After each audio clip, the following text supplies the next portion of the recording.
Au cœur de la Guyane, en pleine jungle amazonienne, il existe une école de l'élite où les militaires français sont formés à la survie en milieu hostile. C'est le CEFE, le centre d'entraînement en forêt équatoriale. Ici, on apprend aux soldats à devenir des experts de la jungle. Avec une formation commando intense, le CEFE permet d'apprendre à survivre dans des conditions extrêmes. Chaque année en Guyane, près de 2000 soldats sont formés au combat en forêt tropicale humide. Et l'un des corps de l'armée de terre française les plus réputés s'y est installé pour former ses meilleurs éléments. C'est la Légion étrangère. Ce que j'attends de vous, c'est votre capacité à résister. Vous allez recommencer la piste! Durant 15 jours, ces hommes venus de tous les horizons vont être jugés sur leur capacité d'adaptation à l'un des milieux les plus agressifs au monde, celui de la jungle la plus dense. Une chaleur étouffante, des épreuves physiques très dures, un rythme infernal et une menace omniprésente, celle des habitants habituels de la jungle.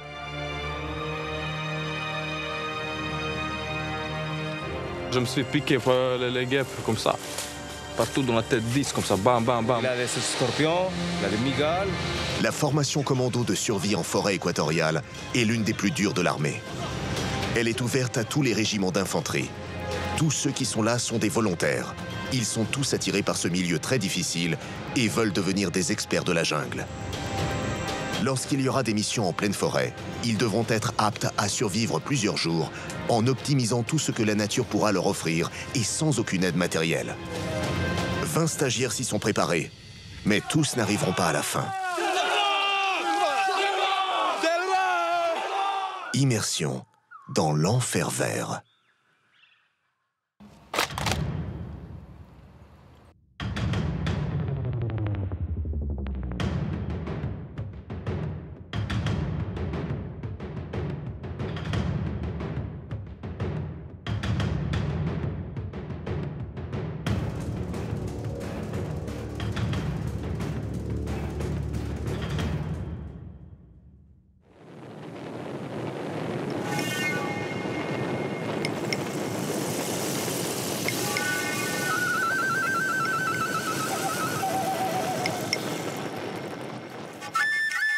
À 7000 km de Paris, en Amérique du Sud, la Guyane française. Un département immense, plus de 2 fois la taille de la Suisse. Composé à plus de 95% de forêts, l'une des plus denses au monde. C'est sur un périmètre de 900 hectares autour du centre de formation de Regina que la Légion étrangère vient s'entraîner.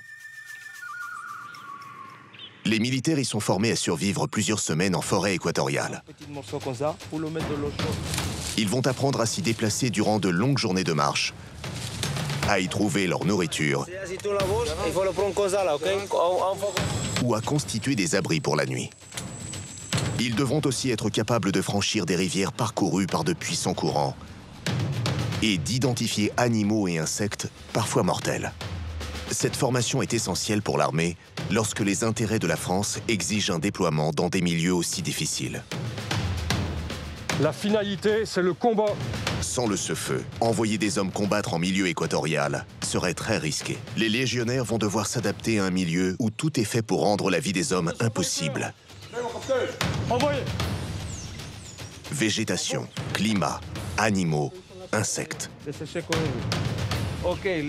La Légion, un corps d'armée qui permet d'intégrer des soldats étrangers dans l'armée française et offre la possibilité de quitter une vie compliquée, de repartir à zéro, de laisser un pays en guerre derrière soi. Puissants, rapides et capables de se déployer sur les terrains les plus difficiles, les légionnaires interviennent sur tous les champs de bataille où la France est engagée. Durant les 13 jours de leur formation, les légionnaires vont réaliser plusieurs exercices. Survie en forêt armée d'un simple couteau pour chasser. Parcours d'obstacles à franchir dans des conditions extrêmes. Traversée de rivières aux courants imprévisibles. Et l'incontournable piste brancard, celle où les soldats doivent transporter un des leurs dans les marécages et la boue. Un exercice épuisant pour le mental et le corps. Pour cette première journée, les légionnaires vont se focaliser sur les arbres. Connaître ceux qui peuvent alimenter un feu, ceux qui donnent des fruits, mais aussi maîtriser la technique pour grimper en haut des cimes et dégager des zones de posée d'hélicoptères en pleine forêt.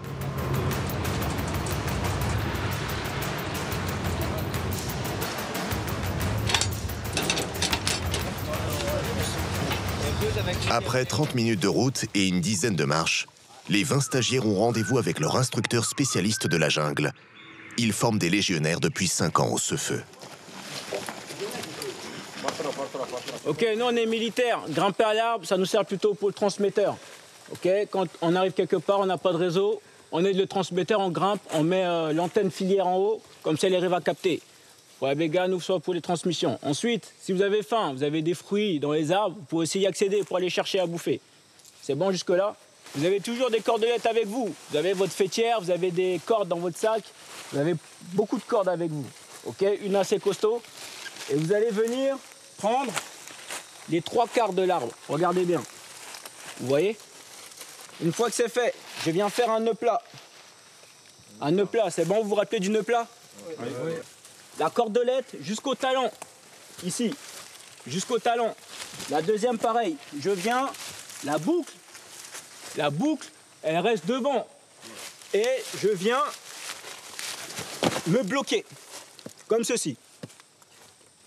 Mon pied, il vient, je serre, je pousse vers le bas, la corde vient se coller contre l'arbre et je monte.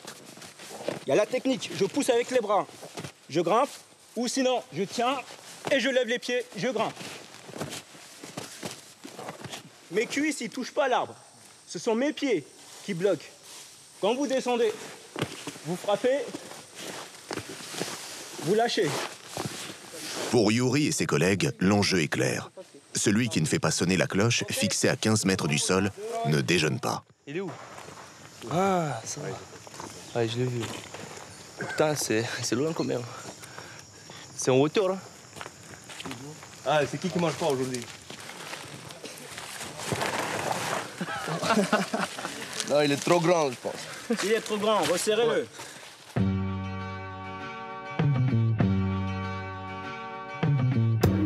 Je m'appelle Yuri, j'ai 23 ans, je viens de Moldavie, je suis à l'armée depuis 3 ans et 3 mois.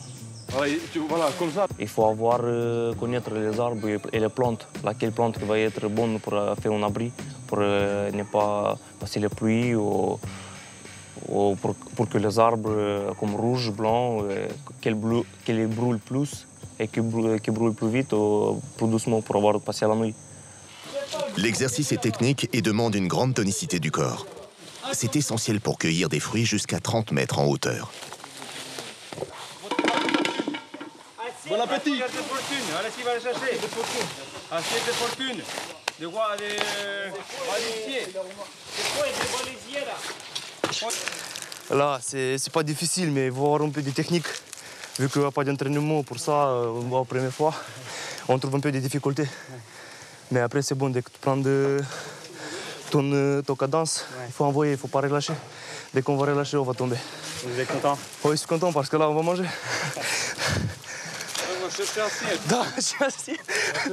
Là, va chier. Bobby, lui, a beaucoup de mal. S'il a l'air de monter rapidement, c'est uniquement grâce à la force des bras. Il n'a aucune technique pour le moment et sera incapable de monter ainsi plus de 10 mètres.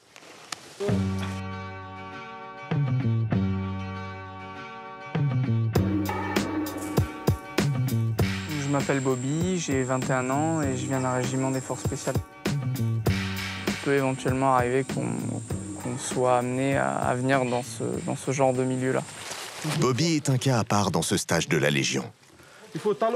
Il appartient au 13e régiment des dragons parachutistes. Un régiment qui fait partie des forces spéciales. Leur mission est d'obtenir des renseignements sur les territoires ennemis, des interventions à très haut risque. Ici, la présence des dragons parachutistes comme Bobby, dans une formation à la survie en forêt, est toujours un événement. Ces soldats-là sont rares et doivent rester anonymes. Les dragons sont particulièrement respectés par les légionnaires et l'encadrement. Ils sont vus comme une véritable élite de l'armée. Mais pour Bobby, les débuts sont difficiles. En fait, j'avais pas la technique pour monter à l'arbre et j'ai échoué 3 fois. Et je suis allé m'entraîner dans mon coin, parce que je pars du principe que je reste jamais sur un échec, puis la 4e fois, je suis monté. Voilà, c'est tout. Mais il est hors de question que je monte pas cet arbre, quoi. Impossible pour l'un des membres des forces spéciales de rester sur un échec. Bobby réussit finalement l'épreuve à la 4e tentative. Seuls 3 légionnaires n'auront pas fait retentir la cloche accrochée en haut de l'arbre. La première journée est loin d'être terminée pour les légionnaires. Ils ont rendez-vous avec l'une des épreuves les plus périlleuses du stage, celle de l'abattage d'arbres pour établir une zone de posée d'hélicoptères. Il faut dégager un périmètre suffisamment grand pour qu'un appareil puisse atterrir en pleine jungle. Un exercice très complexe dans cette forêt très dense. Je pense que si je le fais bien tomber dans cette direction-là, c'est bon. C'est ça. Ouais. Avant d'abattre un arbre, Yuri doit nettoyer la surface tout autour. En cas d'urgence, il faut pouvoir s'échapper de la zone de chute et ne pas buter sur une racine. Si le bûcheron se met en danger ou fait courir un risque autour de lui, l'instructeur peut décider de l'exclure de la formation. La sanction est définitive. Là, si vous me dites que vous êtes bon, je dis, j'interviens seulement si vous faites des grosses couilles, sinon je n'interviens pas. C'est bon. Ok. Allez, je vais prendre les matériaux, prendre tout ce qui va être coupe. Dans cette épreuve, Yuri doit abattre l'arbre le plus rapidement possible et surtout dans la bonne direction.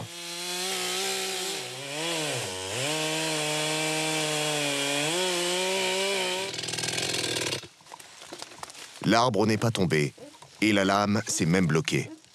Ça démarre mal pour Yuri. Elle est bloquée. Hein. Il y a un lien qui le tient dessus, non? Ouais, il y a un lien tout de suite.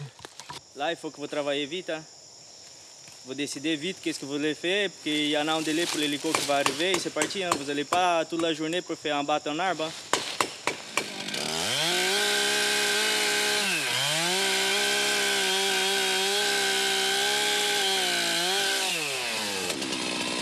Yuri n'a pas de chance. Son arbre est bloqué dans sa chute par une liane. Et il menace de tomber n'importe où à présent. C'est un échec pour cette première épreuve. Mais le légionnaire a encore plusieurs arbres pour se rattraper, dont certains beaucoup plus imposants.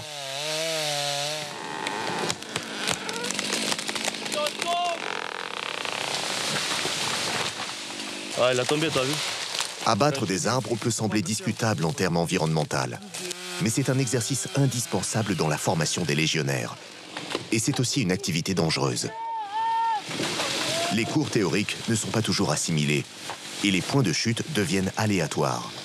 Certains arbres en tombant en entraînent d'autres. C'est l'arbre qui décide, c'est pas nous qui décide.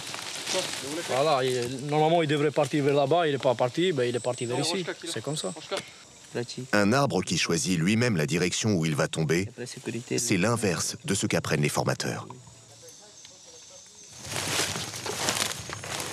Ce qui est sûr, c'est que l'abattage des arbres fait tomber des cimes toutes sortes d'insectes sur les stagiaires.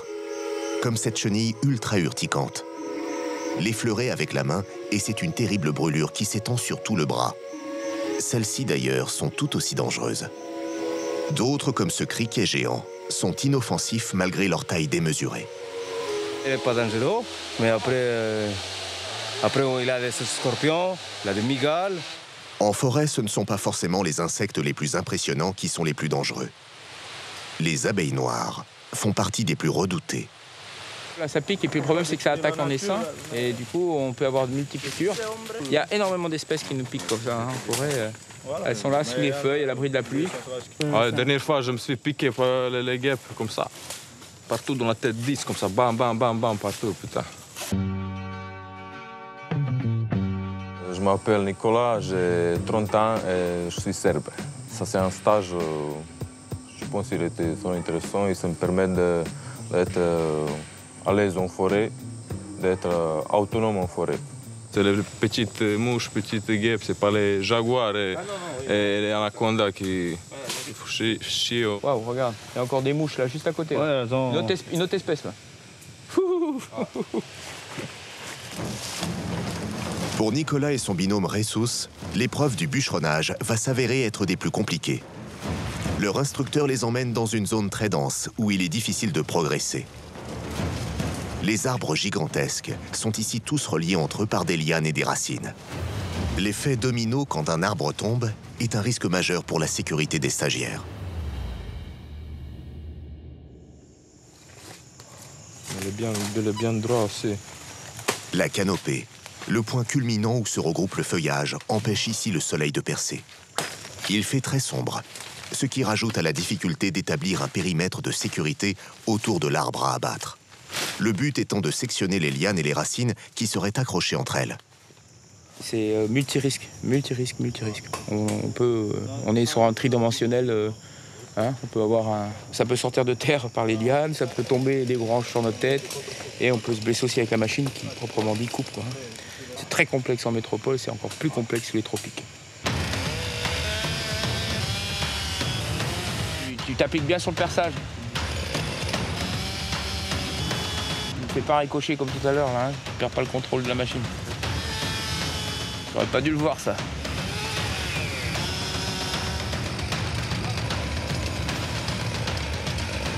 Jésus, à toi. Allez, on y va. Les arbres sont abattus au hasard dans un périmètre précis alloué au feu. Une action dangereuse dans cette forêt équatoriale très dense. Nicolas et Jesus vont en faire la triste expérience. Faites attention aux branches. Des lianes.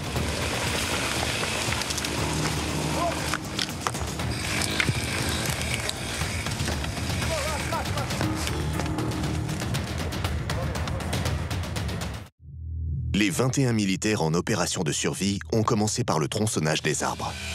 À peine le stage commencé, un premier drame vient de s'abattre sur le groupe. Le légionnaire Jesus, qui était en binôme avec Nicolas, a été victime d'un terrible accident. L'arbre qu'il tronçonnait en a entraîné un autre dans sa chute. Relié par des lianes, le deuxième arbre, situé juste derrière, lui est tombé dessus. Jesus est rapatrié d'urgence au Cefeu, la base d'entraînement, pour être évacué vers un hôpital à Cayenne. J'ai eu peur pour lui parce qu'il était juste à côté de moi. Et l'arbre qui a tombé sur lui, il a carrément plié par terre. Et il avait chance, voilà, en ce moment-là, je pensais, on n'a pas vu derrière nous, c'était impossible, c'était forêt serrée. Et tous les arbres ils sont trop serrés, du coup on ne peut pas voir tous les liens qui sont accrochés partout. Voilà. Jesus est dans un état préoccupant. Il est victime d'un tassement des vertèbres. À quelques centimètres près, le jeune Brésilien de 21 ans était paralysé à vie. La formation est terminée pour lui.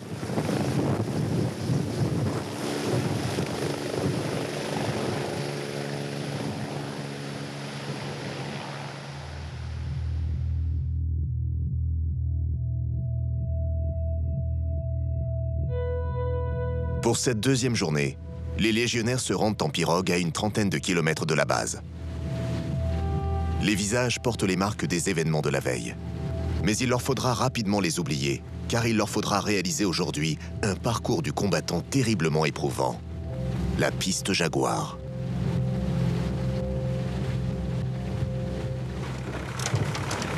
Avant cette épreuve, les légionnaires ont rendez-vous avec une légende dans la Légion étrangère. Narcisse enseigne depuis plus de 30 ans aux stagiaires comment faire de la forêt une véritable alliée. Cet homme a une connaissance exceptionnelle de la jungle. Il lui arrive de s'enfoncer seul dans la forêt des semaines entières, armé seulement d'un couteau pour chasser. Ses conseils valent de l'or et pourraient en sauver plus d'un en mission lors de situations difficiles. Ici, c'est la jungle. Hein? Au meilleur, c'est le magasin de Dieu. Il y en a tout, il y en a tous. Il faut connaître. Ici, vous faites une formation de spécialistes. Déjà, des matos importants, indispensables, c'est un coucou et un couteau. Il ne faut jamais aller dans la jungle sans un coucou et un couteau. Que vous pouvez se débrouiller pour faire des abris, des pièges, plein de choses avec un coucou et un couteau. Là, on voit Aymara.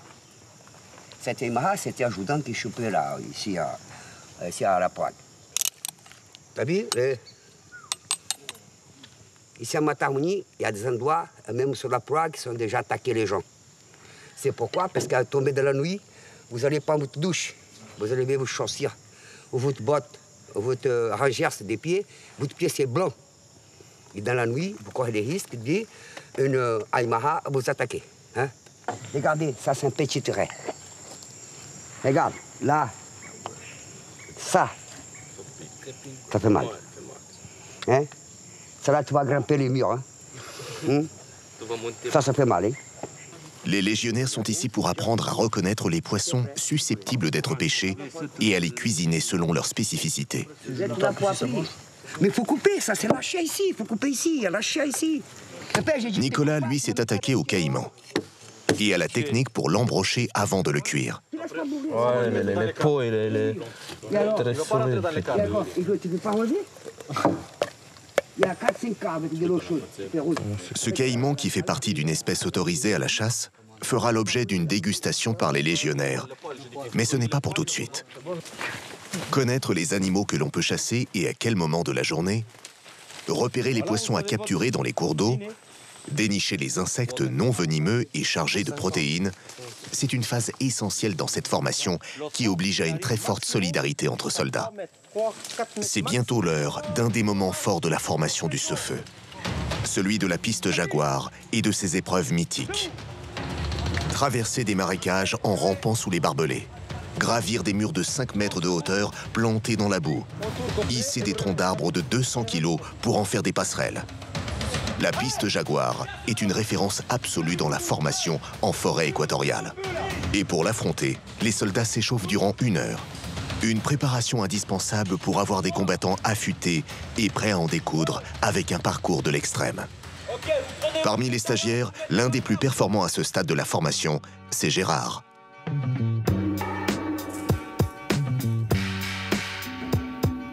Je m'appelle Gérard, j'ai 32 ans, je suis à l'armée depuis 12 ans, je suis né au Togo. Allez, tout le monde! Lors de cette formation, Gérard va expérimenter, comme tous les autres, le fait d'être constamment trempé. Allez, tout le monde dehors! Avec les rivières, les marécages et l'humidité de l'atmosphère, les vêtements n'ont jamais le temps de sécher. 5. Le fait d'être trempé, je ne veux pas dire qu'on s'y habitue, mais on commence à prendre un rythme petit à petit, psychologiquement, à se dire que il n'y aura pas une seule journée où on ne sera pas trempé. On en rigole, on reste comme ça. Allez, rapidement!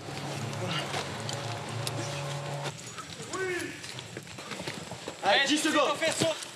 Ok, tout le monde met la tête dans l'eau, vite fait. Allez, hop. Allez, sortez. 10 secondes, 10 secondes, 10. Sortez de l'eau. Allez, tout le monde dans l'eau. Tout le monde dans l'eau, tout le monde dans l'eau. C'est trop mou, là. Tout le monde dans l'eau. Allez, on y va, on y va, on y va. Allez, vous avez 10 secondes pour sortir de l'eau. Vite. Allez, tous en position, là. Allez, c'est parti. L'échauffement se termine. Tout le monde doit récupérer au plus vite une corde dans son sac surchargé. Les instructeurs notent ainsi l'organisation d'un soldat et son aptitude à gérer le stress.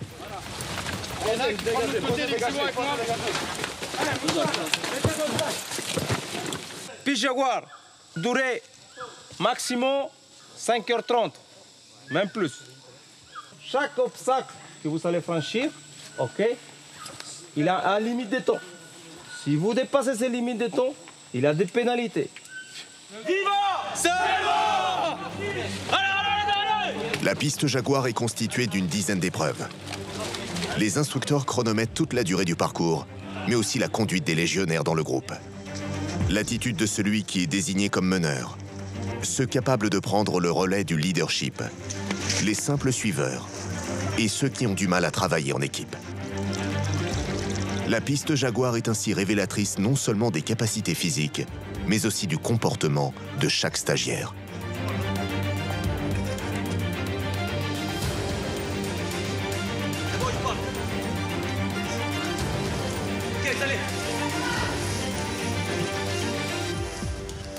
Dans cette épreuve, les légionnaires doivent glisser le long d'une corde sur 30 mètres sans jamais effleurer l'eau qui ne cesse de monter avec la marée.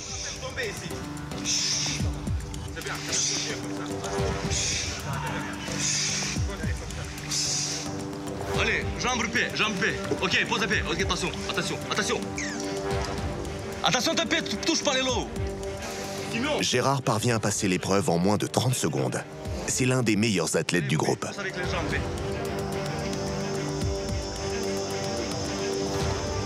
Bobby lui aussi fait un sans faute.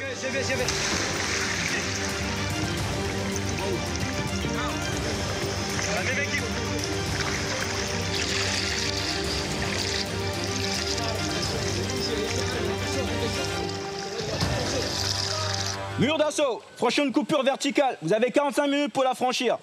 Les gars, pour le premier qui va monter, on fait une échelle humaine.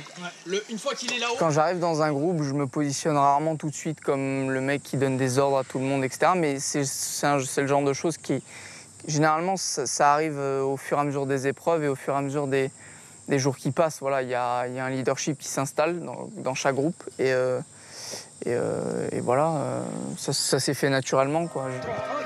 Les stagiaires enchaînent les épreuves. La fatigue commence à se faire sentir. Et c'est à présent le franchissement de la grande porte. Bobby et son groupe ont la chance de la passer alors que la marée est à son plus haut. À marée basse, la boue constitue un handicap supplémentaire en rajoutant du poids sur les vêtements et en collant littéralement les bottes au sol. Attendez, on va les relier ensemble.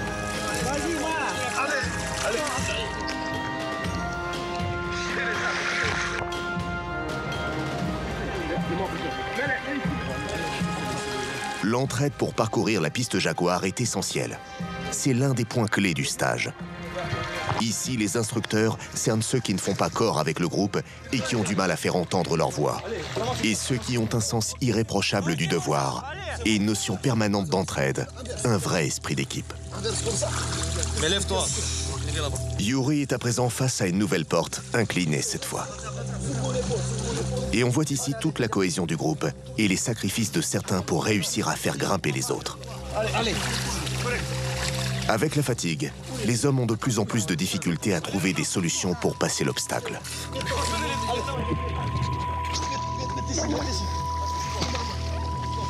C'est à partir de ce moment-là où justement on voit la cohésion de chacun que l'on a entre nous, partir d'un point A à un point B, avec toute la difficulté, la fatigue qu'on a endurée depuis le début. Les obstacles s'enchaînent. Cela fait 3 heures que ces hommes passent d'exercice en exercice. Et celui du tronc d'arbre qui doit tenir en équilibre sur 2 arches est une épreuve épuisante.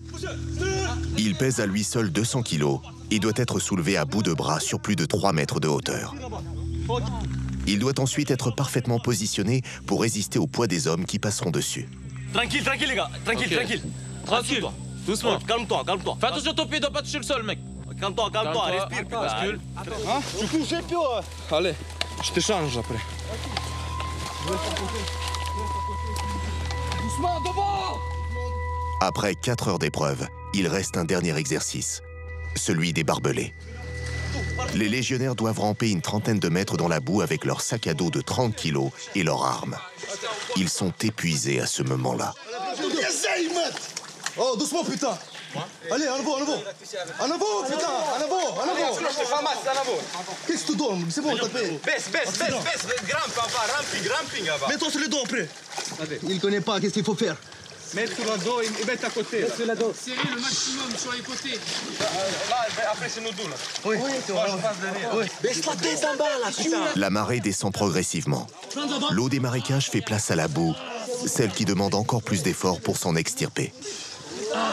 Alors que Yuri en a terminé, un des stagiaires a perdu son arme dans les marécages. S'il ne la retrouve pas, c'est une faute extrêmement lourde qui pénaliserait tout le groupe. T'as perdu ta femme, putain. Il a perdu son FAMAS. Ça, c'est une grosse banane. Ça ne devait jamais arriver à l'armée. C'est pas possible, ça. En disant à l'armée, si tu perds ta FAMAS, tu perds ta femme. C'est la même chose. Après 15 minutes de recherche, le stagiaire a enfin retrouvé son arme. C'est la fin de la piste Jaguar.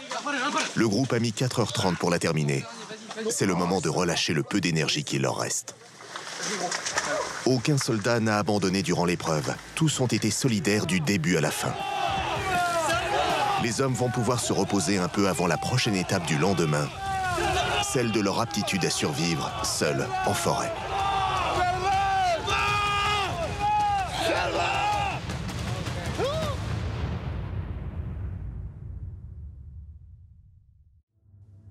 C'est le grand jour. Les légionnaires vont s'enfoncer dans la jungle et tester leur capacité de survie. Ils devront se débrouiller par eux-mêmes pour trouver de la nourriture. Et ils auront pour mission de se fabriquer un camp de base à l'aide de troncs d'arbres et de feuillage. Tout cela leur a été enseigné durant 2 semaines de cours théoriques au Cefeu. C'est le moment pour les soldats de mettre en application tout ce qu'ils ont appris. Allez, rapidement, videz tout. Élève ton gilet. Avant de partir, les instructeurs vérifient que personne ne triche. Dans les sacs, certains légionnaires emportent parfois des provisions. Allez, dépêchez-vous, il vous reste 1 minute. Il faut faire un revue des sacs pour voir qu'ils ne sont pas de la bouffe, parce que sinon c'est trop facile. Et pour se mettre dans l'ambiance, il doit chasser et pêcher pour pouvoir manger. Là, on voit qu'ils sont partis sur un camping, quoi, avec de la bouffe, des soupes chinoises, des rations, des biscuits. Il reste rien, ils ont récupéré tout le bouffe, j'avais pas beaucoup. Ils sont récupérés, voilà. Apparemment, ils sont partis avec plein de bouffe. Je crois que là, on dépasse facilement les 25 à 30 kilos, là. Que de la bouffe, des mousselis, des chocolats, des gâteaux, tout ce qui est pas bon pour les abdos.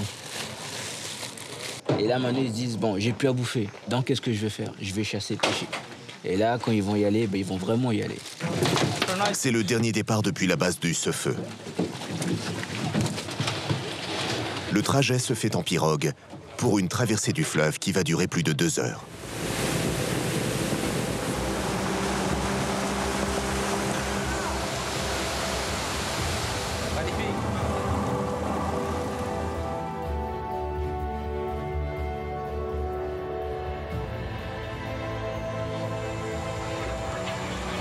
Les stagiaires prennent à présent une petite déviation pour se rendre sur un site connu seulement des instructeurs. Toute la difficulté est de pouvoir passer entre les arbres qui sont tombés sur le cours d'eau, avec parfois l'obligation de sortir la tronçonneuse.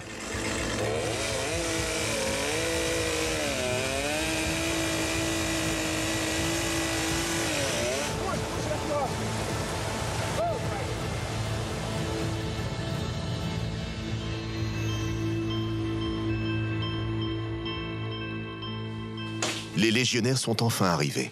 Et après avoir vidé les pirogues de leur matériel, ils vont devoir se construire un camp de base et y vivre sans la présence des instructeurs. Ils vont se débrouiller seuls. OK, qui vous arrivez sur votre zone de survie collective. Sachez bien que cette zone ici, la nuit, l'eau il va monter, quand la marée va monter, OK? Et ça va être inondé.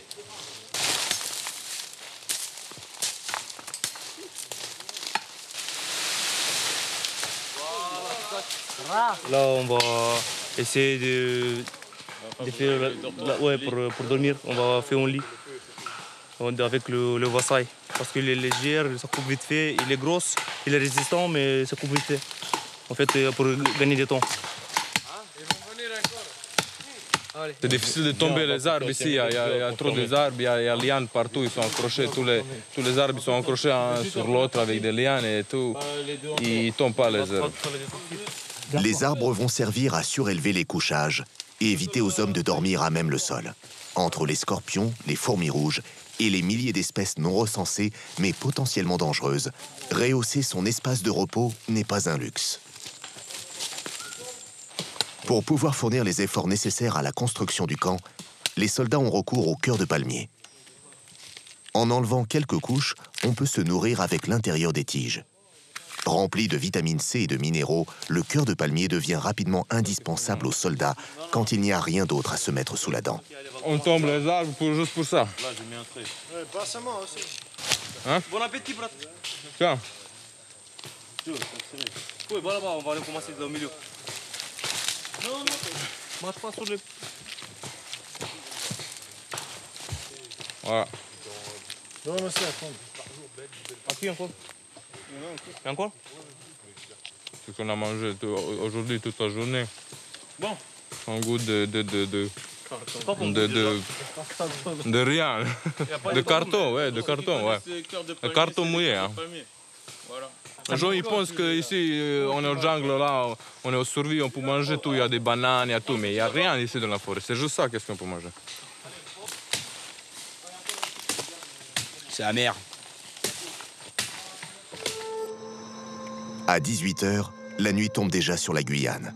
Le camp n'est toujours pas terminé et une attaque de fourmis rouges complique la tâche.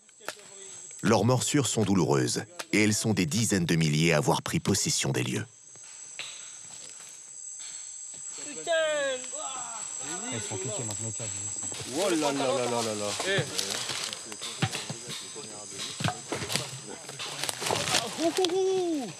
Ça oui, pique. mon pote, tu sais comment ça pique cette merde. Ah mais il y a des araignées, il y a tout là. On sait lesquelles sont dangereuses et on nous apprend ici quand on arrive. On est sensibilisé là-dessus, on apprend même à les reconnaître, on a des tests pour les reconnaître. Mais j'ai sous-estimé la dangerosité des fourmis avant de venir ici. Il y en a partout et c'est... Quand on en a 150 sur la jambe, ça devient compliqué. Ouais. Seule satisfaction de la soirée, le feu, indispensable pour se réchauffer, a bien pris. Il est 6 h du matin. L'instructeur principal a quitté le Cefeu en direction du campement des légionnaires. Cela fait 2 jours qu'il a laissé les soldats seuls dans la forêt. Il va pouvoir noter leur installation et constater comment le groupe a vécu sans aucune aide extérieure.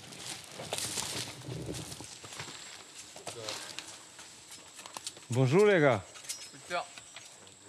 Ça bosse ou pas? Hein? Ça bosse au fond de la caisse. Les légionnaires ont les traits tirés. Ils sont fatigués de ces journées passées en forêt sans se nourrir convenablement, tout en déployant de gros efforts. L'instructeur a inspecté le camp rudimentaire et prépare déjà la suite. Est-ce que le premier groupe est prêt? Il vous reste encore 2 minutes. Les exercices reprennent ce matin. Gérard et les 19 autres légionnaires quittent leur bivouac pour démontrer à présent la solidité et la cohésion de leur groupe. C'était trop court. Accrochés entre eux par une corde, ils vont devoir affronter les forts courants de l'Aprouague, un fleuve qui traverse la Guyane, et nager jusqu'à l'autre rive. L'épreuve est épuisante. Elle est surtout éliminatoire pour celui qui n'arriverait pas à traverser le fleuve sans secours extérieur. Et ce n'est pas la fin de leurs efforts. Pour gagner enfin leur diplôme d'expert de la jungle, une fois le fleuve franchi, les soldats vont devoir passer l'épreuve ultime. Ces militaires qui vont être amenés à se rendre en mission en forêt tropicale humide se doivent d'être d'excellents nageurs. Avec le poids des bottes, des vêtements et de leurs sacs, c'est plus de 30 kilos qu'ils ont à déplacer dans l'eau. Ils savent que cette épreuve de nage est éliminatoire. Rien dans le ventre. Et là maintenant, traverser et c'est pas fini encore. On a un long chemin encore. Ils commencent à fatiguer, je vois. Mais ils sont encore à la pêche. Mettez pas la tête sous l'eau. D'où là-bas qui nage pas. Calmez-vous les gars. Quand on a commencé, les marées, nous étions avec courant. Et au bout du moment, c'est changé le courant, c'était contre nous. Et on a trouvé des moments plus difficiles pour avancer. Allez, vamos, vamos, vamos, vamos! Nage, nage! Cela fait plus d'1 heure que Gérard et les siens traversent l'Aprouague. Et aucun n'a craqué ni perdu ses moyens. Sans intervention des secours, l'épreuve est jugée réussie. Pour cette nouvelle nuit en forêt, les instructeurs sont restés avec le groupe pour évaluer leur technique en matière de chasse et de pêche. Et pendant que Gérard installe des appâts pour les poissons, certains reviennent avec un beau trophée. Bobby a abattu un caïman. Même s'il n'est pas grand, le déjeuner du lendemain en fait déjà saliver plus d'un. Cette prise va faire bénéficier au groupe et à Bobby d'une note élevée pour l'obtention du brevet. On est fatigué, on pense d'abord à soi. Et c'est là qu'on voit vraiment les mecs qui travaillent pour le groupe, puis les mecs qui vont se couper un truc pour manger pour eux, quoi. Nicolas et Yuri, eux, s'enfoncent dans la jungle pour chasser des hocos, ces gros poulets à la chair tendre que l'on trouve dans la région. C'est un exercice difficile, car il ne faut qu'une petite centaine de mètres pour perdre toute notion de distance et de repère en pleine nuit. Un instructeur les suit pour juger leur aptitude à chasser et à retrouver leur base. Si Nicolas et Yuri rentreront bien au camp, ce qui va leur offrir une bonne note, ils perdront des points pour être revenus le sac vide, sans le moindre hoco. Il est 6 heures du matin. Le groupe de légionnaires part pour une nouvelle aventure. Il s'agit de pousser ces hommes épuisés jusqu'à leur limite avec un autre exercice de survie encore plus difficile que le précédent. Est-ce que vous voyez tout le monde comme ça là? Ok. Oui. Moi je vous vois pareil. Dans cette pirogue, 10. Cette pirogue, 10. Allez, c'est parti.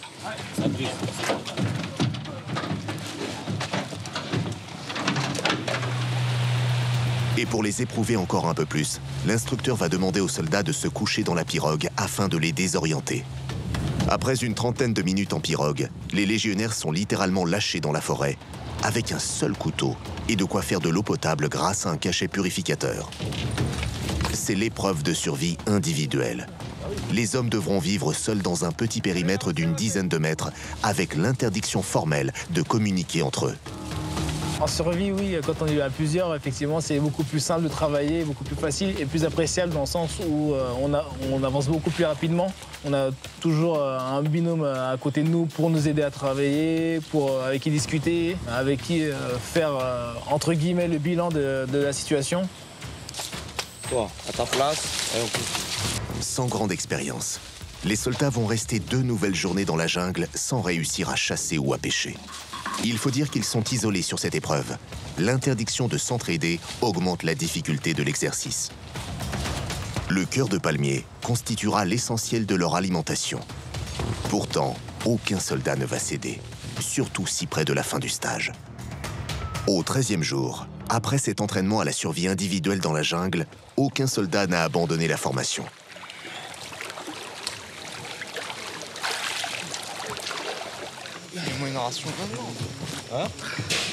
Les légionnaires rejoignent l'instructeur pour une soupe chaude, avant l'ultime épreuve, celle qui traditionnellement fait craquer morale et physique des troupes. Après 3 jours durs, ok. Hier soir, je suis arrivé, j'avais un peu la peine. Je vais vous préparer une soupe, ok. Vous pouvez manger ce matin, ok, pour vous attaquer après. Surprise, ok. Selva! C'est pour le... Je vais donner un fucking douche, quoi, parce que là, tous les trucs... Ça fait du bien. Avant d'enchaîner la suite, ce qui, je pense, va être un peu difficile aussi, alors, comme d'hab. On va manger, ça va faire du bien, ça va ressourcer. Oui, je l'adore, grave. Au niveau énergie, c'est 0. On est vide complètement. J'ai perdu beaucoup de poids. J'ai perdu 10 kilos, moi. Voilà, c'est fatigant. Pendant la survie, on n'avait vraiment rien bouffé.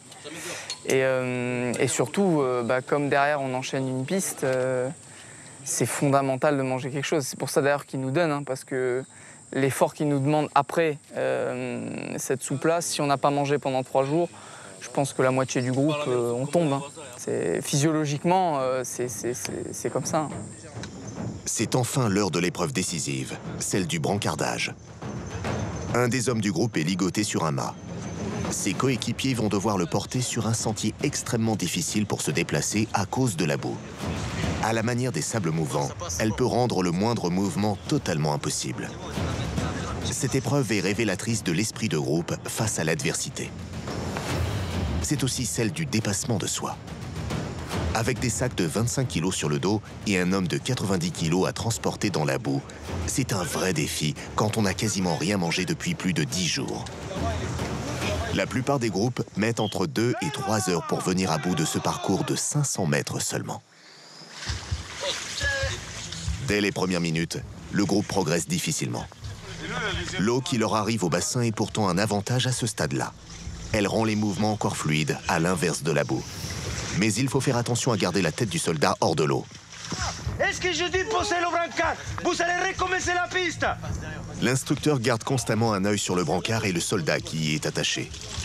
Avec la fatigue, les légionnaires peuvent avoir quelques secondes d'inattention. C'est assez pour causer un drame. Au bout d'1 heure, il est presque impossible de progresser. Pourtant, les hommes n'en sont qu'au tiers du chemin à parcourir. C'est bon, allez, allez, c'est bon, avancez. Ok.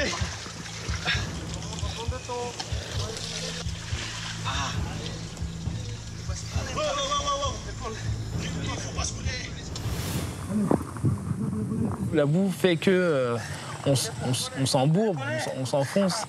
Et le poids des rangers dans la boue qui fait ventouse, ça rajoute une énorme difficulté sur la progression.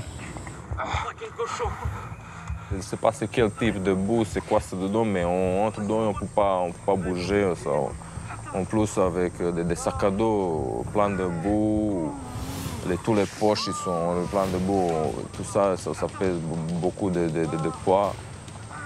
En même temps, on porte les mecs, il faut qu'ils fassent attention aussi, les mecs ils ne tombent pas dans l'eau et tout ça.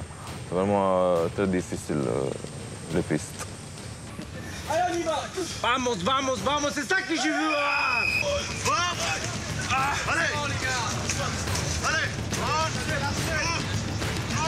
Cela fait 2 heures que le groupe transporte le brancard dans une boue de plus en plus collante. Certains ne cherchent plus qu'à s'en sortir. La cohésion est en train de voler en éclats. Faites attention, alors blessés. Il ne reste plus qu'une centaine de mètres, mais Yuri, Nicolas, Bobby, Gérard et les autres sont à l'arrêt. Attention la tête. Aidez-le à sortir le brancard de la boue. Aidez-le, allez, sortez le brancard. Là, c'est bon. Allez, maintenant, change de marche. Change de marche, sur l'épaule. Je ne m'attendais pas à ce que ce soit aussi difficile, honnêtement, parce que, ouais, à un moment donné, on est dans la boue, il y a les instructeurs autour qui nous gueulent dessus, qui nous disent d'avancer. On demande que ça, d'avancer. Sauf qu'on a la boue, on est enfoncé d'1,50 m dans la boue, et que chaque petit mouvement, ça demande une énergie de dingue, quoi. Et on aimerait bien pouvoir bouger, mais on peut pas. Après 3 heures de combat acharné pour se sortir de ce véritable piège, le groupe sort enfin de la piste. Lève, Arthur. Allez, enlève. Si.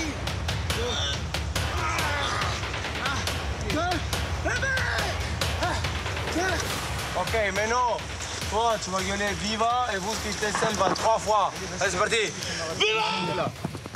Le brancard était la dernière épreuve d'un long marathon de 13 jours en forêt. Dans 24 heures, chacun connaîtra sa note et saura s'il est diplômé spécialiste de la survie en forêt équatoriale ou s'il est recalé, tout simplement. Il y a eu des moments difficiles pour tout le monde, mais je pense que la fierté de tout le monde, c'est de s'accrocher, parce que si le plus faible y arrive, tout le monde y arrive. Parfois, je me questionne pourquoi c'est moi ici, pourquoi c'est pas une autre personne. Après, tout simplement, je me répondais, peut-être moi je suis le meilleur que l'autre.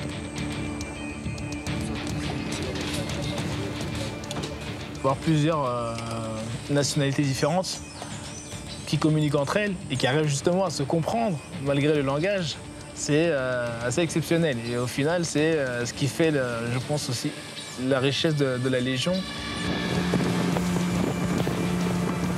On va avoir un souvenir pour toute la vie. J'espère qu'on va rester au contact. Ouais, je ne sais pas comment ça va se passer, mais on va garder contact, bien sûr. La formation est terminée. Nicolas, Yuri, Bobby et Gérard quittent la jungle pour la ville de Kourou, celle qui voit les départs des fusées Ariane. C'est le grand jour des résultats.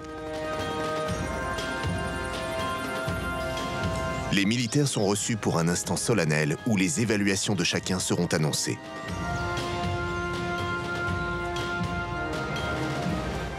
Pour le stage à mon commandement, repos, proclamation des résultats. Celui qui a réussi haut la main le stage, avec une moyenne de 16,37, c'est le dragon Bobby. Bobby, en terminant premier, va pouvoir rentrer en France, fort de ses connaissances sur le milieu équatorial. Il va poursuivre encore plusieurs années sa formation et son engagement dans les forces spéciales. Il partira sans doute un jour en mission, dans des conditions similaires à la forêt guyanaise. Félicitations. À la 6e place, on retrouve Yuri, avec une moyenne de 14,97. Et à la 10e, avec 14,38, Nicolas. Yuri et Nicolas, les légionnaires, ont donc eux aussi réussi leur stage. Ils sont aptes à présent à emmener des hommes se battre en pleine jungle durant plusieurs semaines. Gérard décroche la 11e place avec une moyenne de 14,25. Il va poursuivre sa carrière en tant que transmetteur militaire. Il aura la charge, dans des missions en pleine jungle, d'établir une communication constante entre les troupes sur le terrain et la base.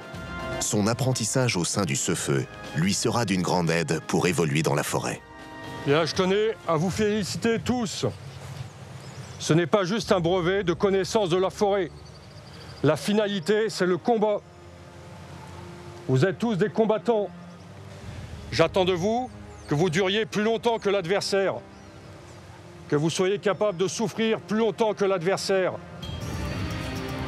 Le Cefeu de Guyane, qui vient de fêter ses 30 ans, est une école exceptionnelle pour les militaires. Son apprentissage de la survie et de la connaissance du milieu naturel est devenu indispensable. Ses recommandations sur le commandement, lorsque le terrain devient impraticable, sont particulièrement précieuses. Ces techniques pour la réalisation d'une base en pleine forêt sont d'une efficacité unanimement saluée. Yuri, Nicolas, Gérard et Bobby, après ces 4 semaines d'entraînement intensif, sont capables de s'adapter à toutes les situations au cœur de l'enfer vert.